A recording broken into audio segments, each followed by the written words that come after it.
Hello and welcome to the Guy Coffee podcast for the DC20 Unlocked series, brought to you by DriveCentric. For more information or to get signed up for the next DC20 event, go to drivecentric.com. Let's brew! What's going on, car guys and car gals? It's Lou Ramirez, the car guy. And this is Sprellin Arts, subprime hero. And we are brewing solutions on the Guy Coffee podcast, the DC20 Unlocked, out here inside of DriveCentric headquarters. And we're brewing with this guy right here, with the fresh lines, with the fresh fade. And man, he is here to talk about some of his social media ways. And can't wait to just brew a little bit more of the solutions that we have. We had him live out in Vegas at the actual NADA event, which was fantastic. But this is an individual that you solutionaries out there, you salespeople out there need to know about. But help us get the word out there. Tag a car guy. Tag a car gal. And share. Get this out there, folks. We need more and more people in here. I know there's people on LinkedIn. Share it on LinkedIn. If you're on YouTube, share it on YouTube. If you're watching this right now, actually, I need to go hit it live on Instagram. It's about to be live on Instagram right now. So if you see it live on Instagram through us, Car Guy Coffee, share it. If you're watching Tito at Tito Suave on Instagram and you're watching it there because it is going to be live there, make sure you guys share it, because sharing is caring, and that's what the whole idea is. Make sure we get this out there so people can feel inspired and feel smooth like this Suave guy right here. So I'm excited. Sir, Suave, the one, the only, Tito Suave. Excited to have you on the show you. again. It was awesome to see you out inside of Vegas having a good time. Now you're here inside of DriveCentric headquarters. That's right. What has it been like in just a little bit of time that you've actually been here? It's been amazing. I've never been to Missouri before, St. Louis in general. So just the scenery, everything, the environment, and the people too. Everyone here at this event, amazing people. Everyone's been so nice to me. Heck yeah. And what's not to love about this incredible guy right here? He brings joy in every room that he goes into. He's always encouraging people with the smile that he rocks. From head to toe, lined out, got the right fits on, got the right colors all put together. But brother, you're doing some great things inside of social media world. We are live on his Instagram right now, having some fun. But brother, you are pioneering a way of operating inside of automotive that is really the way forward for salespeople. You're starting to show people how important it is to have a presence out there inside of social media world. What has that done for you individually as a salesperson? And then what has it done to you for you to be able to catapult even out of the regular retail world? So pretty much for me as a salesperson in general, it's pretty much done everything for me. I've seen more car sales. I've seen more money, more views, more opportunities, more leads versus just leads in the CRM. Right. Just overall, just better results in general. Posting content on social media, being yourself on there and just getting yourself out there, you never know what you can reach. So when you post content like that, especially doing something different, because comedy in a dealership isn't normal. When people think of car sales or the dealership, they don't think of laughs and fun times or nothing. They think of going in there, being standoffish and trying to get a good payment, not trying to get finessed in there. So just taking a different approach to it, being myself, showing my personality, building that rapport online off the internet before they meet me in person, just it really helps you the most. Heck yeah. Derek Bumper jumps up in here saying, "Hey, Derek Bumper." Yes, sir. That's Derek Snell's car. Shout out to Mr. Derek Bumper. That dude's real. We've had him on the show in the past too, and I've seen what he's doing out there. I love what he's doing with Instagram, trying to build his followers. He's showing people how easy it is to make money if you just put some work behind everything you do. Derek, you are a leader, bro. Thank you for joining us today. Shout out to Derek. That's right. Derek sells cars like candy bars. The dude's a beast, bro. He's been doing it for a long time, and he's a veteran himself too. So appreciate your service again, my friend, and just somebody that we consider a friend, man. Somebody's out there fighting the same fight as us. So yeah, shout out to him, man. He loves social too. He knows. He teaches people how to use social. He shows people how to engage, how to create great content and do things like that. And that's something that Tito's doing. Tito's throwing some curveballs at people. Tito's, you know what? I'm going to show you what it's really. What people are acting like at dealerships, I'm going to do it in a funny way, and I'm going to make you laugh because I'm going to take the stereotypes and show it to you in a way that makes you want to go and come do business with them. So I love that. And you know what? You've done it so well that you're doing different things these days. Yeah, so pretty much nowadays, I've had a lot of different opportunities just from car sales. Like I can live stream off of TikTok, YouTube, Twitch. I have a whole fan base now, a whole community that I built just from car sales, just from posting skits, just from being myself. And pretty much with that community, once you have a community built, they follow you. Whatever you do, they go with you. As long as you keep being yourself, being genuine to whatever it is that you do, they'll always be there. And so I'm always grateful for that. And then it's just like a lot of different opportunities. Like I'm here right now at DC20. Never in a million years would I ever thought I'd be here, just from making funny videos off the internet, sitting at my desk at work, trying to convert a lead on the phone that I haven't talked to in months. So just seeing the opportunities and things that have arisen for me is just crazy, bro. And you phenomenal. never know what's gonna pop up. It's a new thing every month. That's amazing that you said that, and it's so true. How long have you been doing your videos now? So I've been doing social media for about 2 years now. Yeah, 2 years now. It's been Pretty consistent. How often do you do videos? I try to post at least once or twice a week. And if I do not post in a week, I'll at least try to go live on TikTok or Twitch or whatever it is I do, so that my fan base can always see my face. That's it. Because they want to make sure that you're still there. And if they don't think you're going to be there, they'll start to look somewhere else. And that's what you want to do. You want to feed your audience. They want to be fed.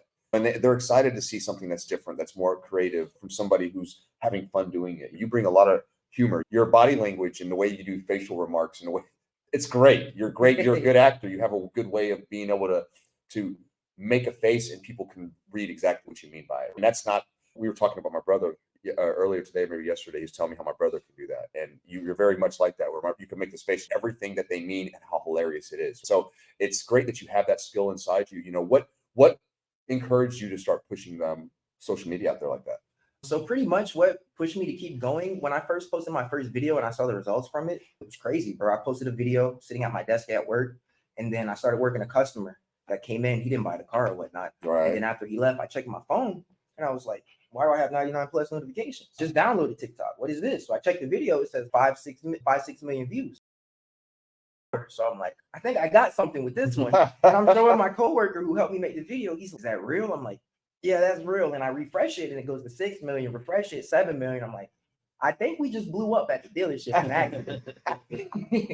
Yeah, you probably did. Folks, if you guys are hearing us but not seeing us, I apologize. We will get this camera back up in a second. I don't know what happened, but I think it's something about when fingers go up and then those little those little bubbles pop up. There's something going on with that, but we'll be right back on in a second. But just keep listening to what we have to say here. We got some look whose face just popped up. That must be on the camera. I got to go set it up. So while we're doing that, Lou, why don't you guys keep talking? So Derek Bumper is letting us know his rise off that must be nice. Sound should be studied. So pretty much there was a viral trend on TikTok about 1.5 years, 2 years ago, right after I started posting my skits. It was a sound, which is pretty much a sound is pretty much a video you can recreate. So I recreated someone's video and the sound was, it must be nice. And I just put the dealership twist on it. So pretty much the video I saw, it was somebody who works at law enforcement. He had a suspect in the back of the car. And then the suspect was like, I'm coming back home tonight. I got bond money. And then the song was like, it must be nice. And that's what I remember that. Yeah.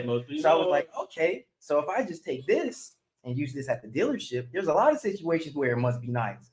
So customer comes in with daddy's money, young kid, but his daddy got the money and whatnot. It must be nice. Or a pretty young lady walks in, her sugar daddy's right there with her. He's signing the papers, putting all the money down. Must be nice. Must be nice. I literally posted that video with like different situations every single day for 2 weeks straight. Wow. Every single day I posted it, video got 5 million plus views. That's amazing, bro. That's huge. That's really big, folks. And it's just and you said something while we were at and you said you look around what the trends are, right? And you're like, okay, that's a cool trend. I'm going to try to do something with that. And then you get a lot of momentum with those. Some are hits, some are misses. When you have a hit, it's good. Push it and keep having fun with it. What's besides it must be nice? What else is something that you've done that really hit you? You're like, what was a surprise? What was a video that you did that was, I didn't expect it to have that many views? So I made a video about when Spanish speakers come to the dealership. Long story short, it's a very quick video, 5 seconds. Took literally no planning or thought process at all. I was on lunch break with one of my friends. He's a Hispanic salesman. His name is Marco. Shout out to my brother Marcos. Yeah. We was at work one day and I was like, he was sitting there eating his food with Red Bull in his hand. I was like, I'm going to walk by your desk. I'm going to say there's a Spanish customer up front. He needs help. And he said, it's speaking Spanish. And you're going to get up and say, where he at? And he's okay. He didn't know what I was talking about. So I walked by his desk. I'm like, yo, Marcos, there's a customer up front. He said, just speak Spanish. And then Marcos got up, drank the Red Bull. Was like, where he at, bro? 10-second video. 10-second video. Posted the video about 2 hours later, 10 million views. Whoa. 10 million views. Wow. And I almost didn't post it because I was like, they might not laugh at this. Yeah. It might not be funny. It's so crazy how that works out. You never know. The key is just to put work together and be consistent with it. You never know what's going to be the one that gains the traction. But the idea is to gain traction Consistency breeds all, though. Because of your consistency, it's been able to allow you to do a lot of other things in life, be able to speak at great events, travel all over this country, go to places you've never been, like Missouri, of all places. St. Louis is such a unique time. It's the gateway to the West, what they call it, with the big arch, right? It's a big deal history-wise. And of course, we got Nelly that came from this town. So it's getting hot up in here. Oh, You know what I'm yeah. saying? So it's a great town. It's a great place. It's been blessings on blessings on blessings. What is your future plans? I know you're doing all this stuff, but you got to have some new goals, new direction that you're trying to go right now. You've been thinking about that? Yeah, for sure. One thing about doing social media or doing content creation in general, you never know what tomorrow brings. Every day is a new day. I could wake up tomorrow, get an email from so-and-so with a brand new opportunity, or so-and-so with a brand new opportunity. Just like I woke up one day with an opportunity to be here right now. A lot of things I have planned for the future, just breaking off, doing different types of comedy, pursuing acting. Like I've been reached out to by a couple casting directors. Ooh. Like reality things or like comedy series or whatnot. All that stuff is still kind of in the air. One thing about those situations is when you audition for something, you don't hear anything back for months. So just pursuing those type of things and just doing different types of comedy in general, possibly stand up too. Ooh, I like that. I like that idea. I don't think there's nothing wrong with that. Get uncomfortable, push yourself, do things that make you want to be more than you were yesterday, because you never know what tomorrow brings. But what I can guarantee you will get tomorrow is all the stuff that you believe in if you put the work behind it. I believe. I'm a big believer, and I know that faith without good works is dead. And if I put good works in, I'm going to get everything that I want, that I deserve. And I think that you're going to get all that plus some, because God math tells me you're going to get 10 times, 100 times, a million times what you get, as long as you keep putting in what you want. And I love that, dude. And keep putting the work in, bro. You're an impressive young man. Getting to meet you, your energy is high, right? You got high level energy. You bring fun. Even when we were watching Paul Abdul, TLC, and Warren G, right? When we got to do that together, you were out there having a great time, man. That music comes from the generation before you, in a sense, right? I know that you know that music because you grew up on it. I'm sure you had your parents listen to it. My mom used to play all this time. So that's very nostalgic. I remember you streaming something live. Someone might have been your mom. And it was like, I remember just being like, how awesome is this right now? But yet you were in there getting down with it, having fun with it. And that just shows us what kind of person you are, that kind of personality where you just go out and enjoy everything that's in front of you. When I'm in a moment like that, I just got to live it all up, bro. Because things like that, you got to put the phone down and just enjoy the moment, bro. Because you don't get opportunities like that always. Paula Abdul, Warren G, TLC. Don't go chasing waterfalls. That's crazy. Come on, man. I don't want no scrubs. Vegas, I don't want no scrubs. I don't want no scrubs. Hey, listen, man. You got to keep it on the down low. But there is so many different things that automotive has done for you, including putting you inside of the room that Paul Abdul's in, Warren G is in, TLC is in, the Guy Coffee podcast crew is in, everybody in DC20. Automotive helped open that door for you. What would you say to your generation that would even consider a new way of going inside of a career path? Because we don't hear it inside of school. Hey, go be a car guy. Hey, go sell vehicles. Hey, go do what it is that we do as professionals. That doesn't get much love, right? It almost gets a lot of shade. You're bringing a lot of comedy, some joy to even some of the stigmas that are inside of the business, right? I love the video where he does a video where he says, 100 times almost inside of that video, but it's hilarious the way that you bring that comedy in. But what would you say to your generation that is, hey, what is it about the car business that I should even look at? Why should I not maybe look at the regular conventional career paths? So what got me into the car business was I just needed a job quick. I was working at UPS. It was a seasonal position. I was a driver's helper, so I used to take the package to the door. He would just drive to each house. I threw the box to the door. That was it. That was my job for 2 months during the holidays. After that, I knew it was a seasonal position, and me always trying to plan my next move before my current move is over, I started applying on Indeed.com one day. So I'm on Indeed applying. It said Nissan car sales. I'm like, I think I could make a lot of money doing that. Okay, let's apply for car sales. So I apply for car sales. Then I get a call for an interview, and then boom, I start working there.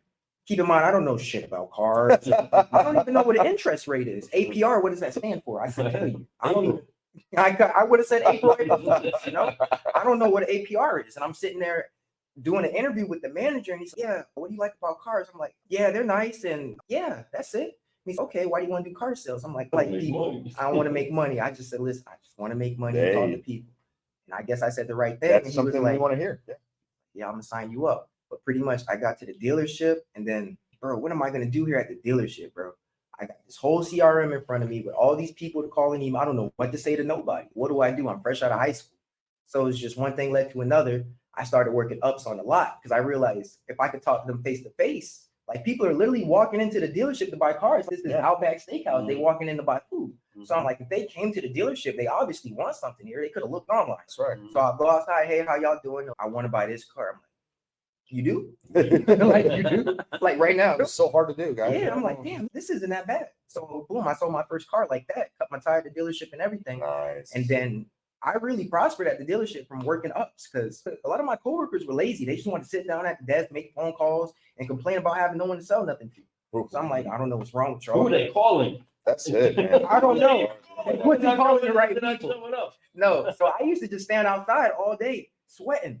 Somebody pulling, hey, how y'all doing? I'm at the window. Even get out the car, I'm out the window. How are y'all doing? Oh yeah, you can't look at the Murano. All right, bet. It's right over here. Let's come inside first so I can see what you need, look at your needs and everything, assess your needs, make sure the car's got everything you need. Because we got a lot of trim levels and whatnot. Do my little salesman thing. Yeah. That's what I would do. And then I just found my love for it, bro. Because I didn't really care for cars before I started working at the dealership. But just learning about the different features and whatnot, and then seeing the different makes and models, it just grew on me. Yeah. You know, you felt like you brought value to somebody. Like when you know a lot more about a vehicle and someone shows up and you can answer all these questions, you feel great. Like, man, I know my stuff, man. There's something great about that. No different than you doing with your social media posts. When you're out there at first, it was like, man, I've never done something like this before. And then you start doing it and then you start realizing, oh no, this is not that bad. This is actually great. This is actually helping my business, but not just helping my business, helping my brand, which means my brand is for everything I do in life, right? I can use this brand to help me start other businesses. I can use this brand to meet new people. I can use this brand to help me travel across this country. I can use this brand to help me help others sell cars. So you're doing all those things, brother. And we appreciate you so much, man. His story is phenomenal. And more of you all need to join this industry. More of you all need to think about possibly coming in here and showing a way. He came in and brought the social media game up to the next level. And there's a lot of car people out there that want to do it. They're just scared to take the steps, man. Reach out to Tito. I'm going to put up his tag, folks. It's at Tito Suave. You guys got to go. You have it on yours somewhere? Or yes, sir. So you can find me on Instagram at the Tito Suave, on TikTok, Tito Suave 941. It's the Tito Suave? Yes, sir. Oh, I need to change that really quick. Gotcha. Let me edit that. The Tito. Yes, sir. I like that. It's even better. So on Insta, this is how you get a hold of him right there. I look right? Yes, sir. All That's right. Perfect. Folks, reach out to him. Let him know how great he is. Follow his stuff. Share his stuff. Laugh at his stuff. Let your salespeople see his stuff so they can get inspired to do the same kind of work. Because when you have an environment at your store that allows people to do things like this, allows them to be themselves, not only will you get more traffic to your store and bring in a different clientele that you've probably never seen before, but you're going to have people that want to stay there and work with you. You're going to have people that are going to want to jump on board and be part of that team. I guarantee people came and started working there that were in his generation because they saw him there and they're like, I want to work with Tito. I think that's a fun place to work. Exactly. So know that can happen. Allow your team to do that. And if you're scared, if your team doesn't want to, you do it. Let them see you do things like that. Let them see how fun you can be and then show them, hey, you guys can do it too. And I promise you they'll follow the way. It's the only way to do things. Lead by example. And if you lead by example, you're always going to win, my friends. Tito, is there anything you want to say before we get out of here today? No, just to piggyback off of what you said, honestly, bro, I was the youngest at my dealership when I started. Amen. The next oldest was like 34 years old. My best friend was 34 years old. We used to go to the bar at night. That's a crazy story. But after I started doing what I did, the amount of people who applied and came in after me who were even younger than me was through the roof. I guarantee it. And what an opportunity. That's the next generation of car sales professionals, right? That's the next generation of buyers. You want to be able to let people see in your community, because even if they don't come in and sell cars or last, they're going to buy a car. And then when they do, they're going to come back there because it's younger people having fun the way that they like to have fun. So it feels familiar to them. If you want to make the car buying process easy for people, make it feel familiar, because then they're going to come. They don't feel so foreign. They don't feel so, I don't know what's getting ready to happen. I don't feel so uncomfortable anymore. So make it comfortable. Have fun with your staff. Let your staff have fun with your customers. And I promise you, it'll go a long way. And you'll find people like Tito on your team. What would you do to have somebody like Tito, like somebody that came out of nowhere and said, you know what, I'm going to do this, and then built a huge brand at your store? You would be blessed if that happened to you. So look for people like that. Look outside the box. Dive deep into that talent pool. Look for a diverse talent pool out there from people from all walks of life, and you'll be blessed in your store. I promise you. Car guys, car gals, everybody in between. Make sure that you do follow Tito. Make sure that you do get inspired yourself to do what it is that you enjoy doing. It doesn't look like it's forced, because it's not forced. Right. He wants to have the fun. He wants to go ahead and reach out and also stretch himself a little bit, get a little bit of inspiration, and then get the motivation to get to work. You can do it too, car guys and car gals, and we want to encourage you to do it. If you're going to fly like a solutionary, you got to wipe off the weight of unforgiveness, get focused on what you can do, stretch out and fly, and keep growing all the time. Tito, let's drop those F-bombs. Hands on the shoulders. Let's do it. On 3. 1, 2, 3. Forgive. Focus. Focus. Fly. And keep growing. Keep growing. Thank you so much for tuning in, everybody. We are live at Drive right now. DC20 Unlocked is happening. You should be here. And That's right. if Yes, you're sir. not here right now, make sure that you keep tuning into the podcast. See the other incredible guests that we have. They're in their breakout sessions right now. You should make plans to be at the next DC20 so that you can brew solutions just like our man Tito Suave is. I am Lou Ramirez, the car guy. And I'm Fred Leonard, subprime hero. You've been brewing solutions on the Car Guy Coffee podcast with the one, The only Tito Suave. Yes, sir. Appreciate you all for tuning in. I appreciate And y'all. stay Thank you. tuned for more. We're out. Peace.